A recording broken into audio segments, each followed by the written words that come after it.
Alright, so now I'm gonna introduce Git and GitHub. What are those things and how the engineer usually use it? So basically the Git is what we call the version control tools that basically track the files and see the change of the files, because we as a software engineer write the code, but this code change can be done by someone else, not only yourself, because we're going to work as a team.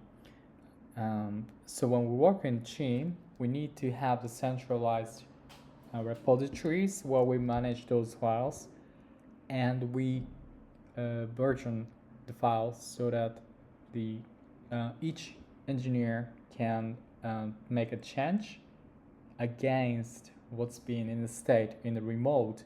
So by this way, we are making sure that the new file change are not against something that we don't want to update, let's say. So I'm just going to show you quickly. So right now I have previously created files, so there's just one folder. So what I can do is git init, and now this create what is called the git repositories. So that basically create .git folders. So dot is usually shows the secret folders, so it's not shown with the ls, but you can do lsla, that will show your secret directory. So you can move to the cd git, and those are basically the configuration that's created right in your repo. So we call repositories in the folders. So what we can do is git status. So this command, this can show what's the change that you have. So basically there's empty folder. So let's say I can make nano python, so py.py and import.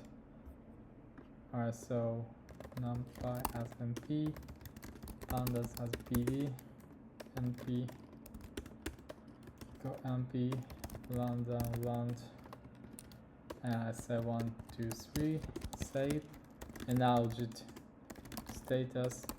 There's a new file python py, because this is some new file change that we're going to track. So what we do, git add, and now the file is committed, change to be committed. So it is staged. So now what you can do is git commit. The commit is basically make this change, prepare to send to the remote. So usually the commit and the message, and now the commit is inserted. So what you can do is remove b, and the remote is this centralized repository which is called the GitHub. So if you have the remote, then you can do git push origin main. This is a branch name, but you just push to the main. That's how it send a file to remote, and that's pretty much of it. Once it's done, then you can do switching the branch. So check out b fix branch 1, let's say, and then the branch here git branch git diff. So usually the gh command is what I'd use, ghbr create, and this is more better syntax to create what's called a pull request, git here create 1.3, or gh. Of course, this is after you commit the file change, and once the file is staged in the remote, then you can start